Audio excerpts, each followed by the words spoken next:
Thank you, Steve. Well, all right, it's not on autopilot anymore. You love doing that. I do. Makes you feel taller. So grateful to be with you all, and I'm sorry we're in this situation again. It's like Groundhog Day in a way, the movie, the bad movie, where we come back to the same failed measures of the Democrats. It was just less than 3 months ago that they shut the government down for the longest period in history, 43 days. It was painful for so many Americans. Finally, a handful of them saw the light and helped us to get the government operating again. Republicans have demonstrated over and over that we are the grown-ups in the room. We are the ones that are governing. We are the ones that are funding the government. We are the ones that are providing the vital services and trying to make government work more efficiently and effectively for everyone.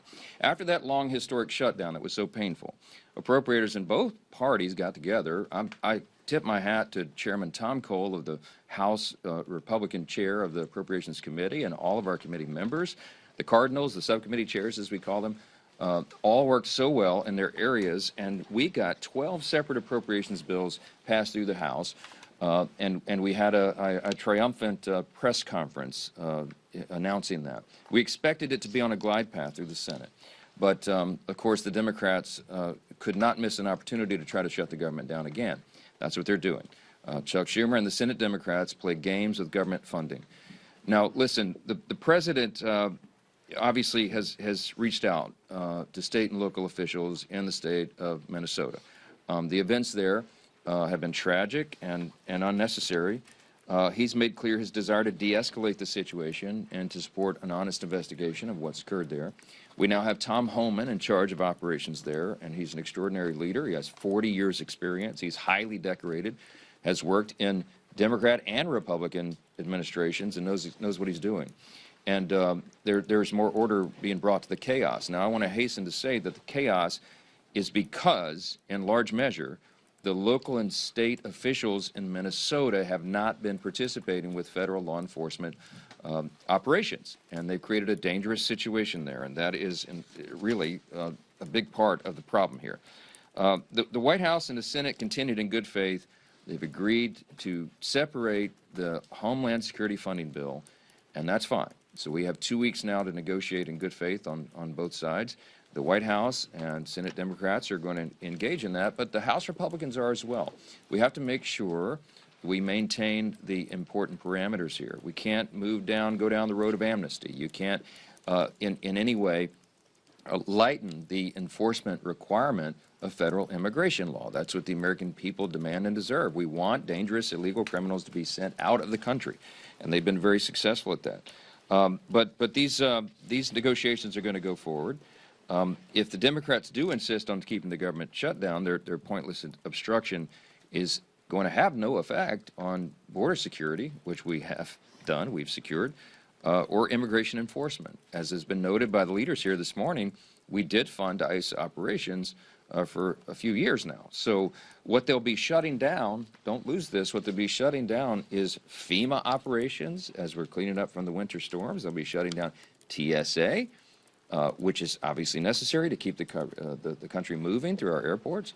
Coast Guard operations. I mean, so many important functions in the Department of Homeland Security is what will be adversely affected by these partisan games. Let's hope and pray that they don't do that. Let's hope that over the next 2 weeks we can negotiate and get this done. They say they want a real negotiation with President Trump and Republicans over immigration enforcement policy, and we are happy to have that debate. And I've said in a gaggle earlier this morning that what must be a part of that discussion is the participation of blue cities in federal immigration enforcement. You can't go to a sanctuary city and pretend like the law doesn't apply there. It does. And so we're going to be working through all that. Our chairwoman McClain talked about tax filing made easy. Last week marked the beginning of tax season, and millions of American families are working through that right now, and they're recognizing the amount of time and money spent complying with the federal tax code is going to be significantly reduced this year because of great Republican policy.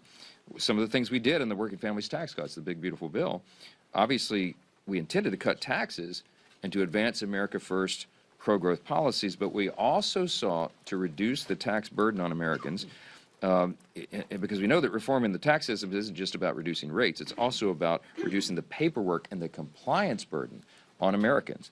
And you heard these stats. I'll repeat them, but our Working Families Tax Cut locked in The doubled standard deduction. It boosted it further to $31,500 for American families. That's a lot of money to hardworking folks.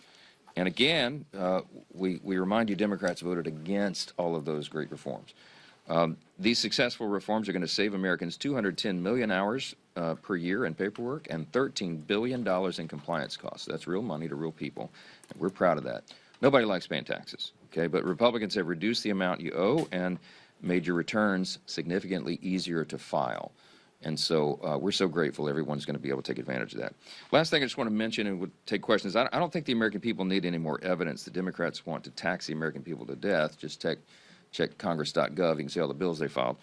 But if they did, they should look no further than the Democrat-run D.C. Council's decision, listen to this, to decouple the local tax code from specific federal tax provisions. So in layman's terms, what they're trying to do here, any Democrat-run city is going to lead into this kind of nonsense, but they're preventing D.C. residents from experiencing the full benefits of the Working Families Tax Cuts bill. It's almost unimaginable that they would inflict that pain upon their own constituents, but that's what they're doing. D.C. is not alone in this obstruction. You've got strongholds, Democrat strongholds like New York and Colorado and Illinois, cities there, preventing their residents from enjoying these benefits. There's no way to spin it. Blue state governors intentionally harming their own residents just because the policies were offered by a Republican administration. I mean, that's what's happening. And it's just incredible to us. Is there any stronger evidence that Republicans are the party of affordability? Democrats say one thing and they do completely the opposite. And I'm so sad for you if you live in one of those jurisdictions. It's a real problem. If this act were to become local law, D.C. residents would be prevented from claiming no tax on tips, no tax on overtime, the increased standard deduction, and so much more. And it's just wrong. There's an estimated 17,000 tipped workers here in the nation's capital, and the D.C. City Council is attempting to prevent them from enjoying this historic tax benefit. But House Republicans are going to work to fix it this week. We will advance Representative Gill's legislation to disapprove of that nonsense at the D.C. Council, because every American deserves to enjoy the benefits of the Republicans' historic tax cuts, even if you live in a Democrat stronghold.